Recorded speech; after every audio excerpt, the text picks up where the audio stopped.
The Winona State Warriors basketball team had a big weekend despite the recent rank changes. Find out the details here. And the frac sand business has become a controversial topic in the region, and residents were out voicing their concerns. Hello and welcome to News 24. I'm Steven Rydberg. And I'm Olga Zhupikova. The WSU men's basketball has some difficult circumstances to overcome in the remainder of the season. The Warriors will have the support of the local community as they finish out their season. A pep rally was held for the Warriors men prior to Friday night's game against Moorhead. Fans, parents, and faculty showed up to help build momentum for the Warriors before their final 2 home games of the season.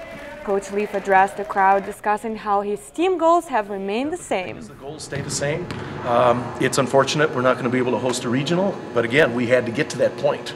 But now it just won't be there.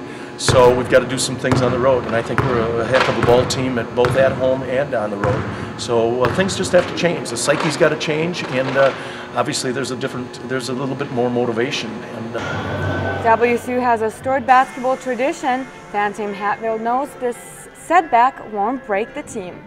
This would be enough to crush a lot of teams, and it's not going to crush them. I'm just convinced that they're ready.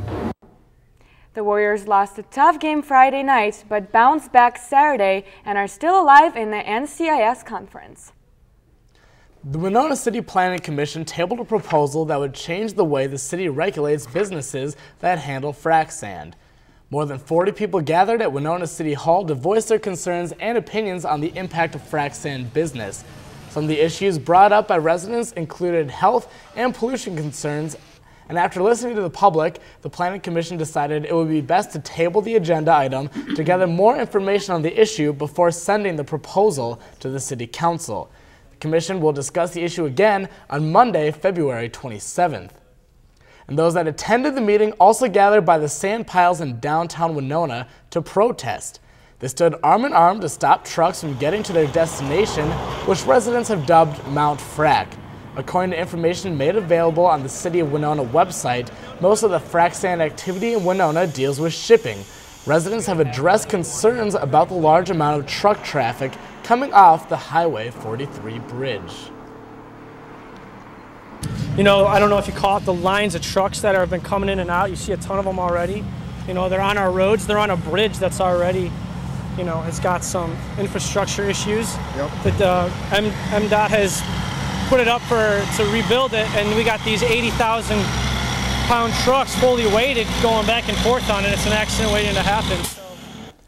Other residents have complained about dust coming from Mount Frac, among other environmental concerns. Police eventually showed up to the protest to disperse the crowd, but no one was arrested. And another issue with the frac sand business is the actual mining of the sand, which includes the blasting of rock. According to the map provided on the Winona website, Bizan Stone is the only business within the city limits that mines sand.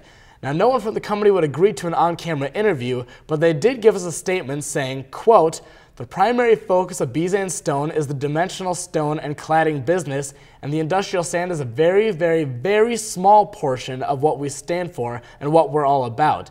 And it's only here to supplement the economic conditions in the stone business," end quote.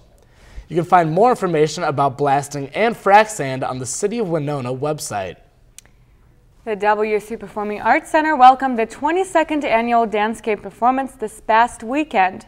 The preparatory concert featured a variety of dances choreographed and performed by various WSU students, faculty, and guest artist Stuart Pimsler. Artist director Gretchen Cohenauer was very excited to showcase the dancers' hard work.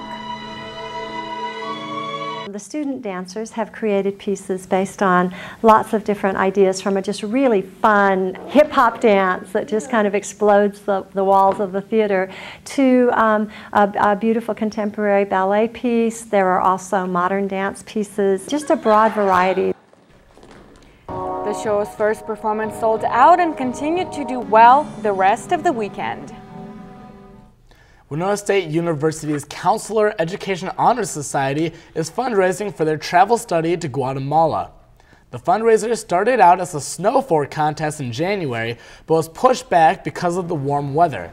The lack of snow this month left them no choice but to change some of the activities. Instead of snow forts, they had ping pong, karaoke, kickball, a coloring contest, and a 5K run. Local businesses donated prizes like gift cards and t-shirts for the winners. The turnout was not as big as they expected, but student Laura Briggs says they're trying to attract more people to come. We also are kind of advertising to the ice skating people because we have food as well. So we're hoping that it'll be a pretty decent turnout. The group plans to fundraise more for the trip in the coming months. The money raised from the fundraisers will be given out to the students for the Guatemala Travel Study. The trip allows students to develop skills as they work within the organization Common Hope.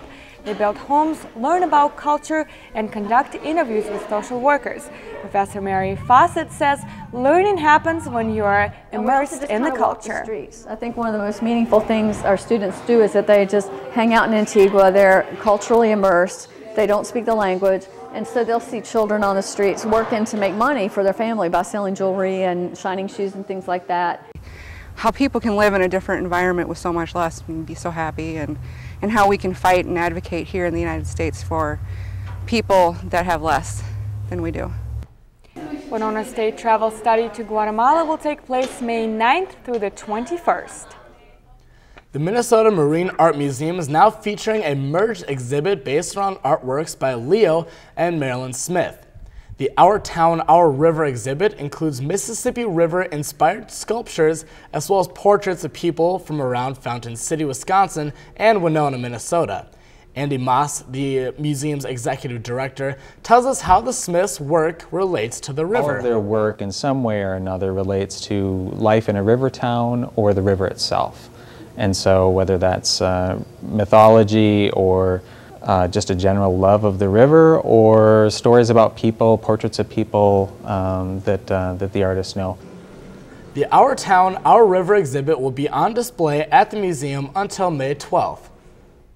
A new Food for Thought program that started in Winona earlier this month provides children in need with free food. The program is a collaboration between local churches and elementary schools. The program is designed to help families that are struggling to provide food for their kids over the weekend. Madison Elementary is one of the participants of the Food for Thought program. Madison Elementary counselor Lindsay Seep says even though the program is brand new, it has been a success. We've had really positive feedback from families who are participating in the program.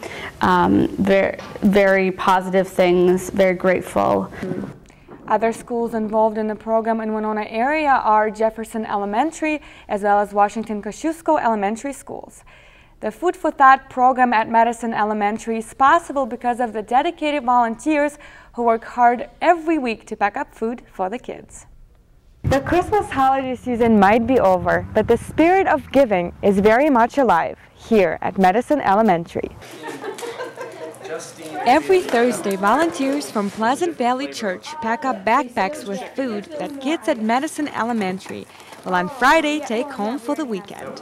Helping children, taking care of children that may not have enough to eat on the weekends. When they come to school, they could be eligible for the free meals, but the weekends are really hard, and there are children out there that come to school on Monday that are hungry.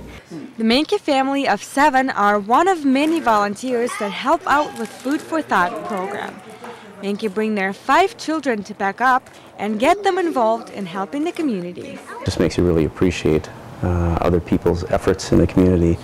And to have our children here to see this and participate, I hope is very helpful in a shaping event in their life. And I'm very happy that we have kids that are helping kids in their own community, and it's really great for the kids to see that there's kids out there that don't have as much as they have. The volunteers personally deliver backpacks to the school, and even though they don't know who those children are, they say it feels good to know that they made somebody's weekend just a little brighter. I think it's really just a really neat program. Just all the good things that are in there that the kids will be able to have, and some things easy to do so they can make sure that they have enough to eat on the weekend. Pleasant Valley has enough volunteers to keep up an 8-week rotation, so everybody has a chance to help out kids at Medicine Elementary. The Food for Thought program helps kids ages 3 through 15. Today the program services 15 families at Medicine Elementary, providing food for 36 children. Sounds like a very, very good cause. It is. All right.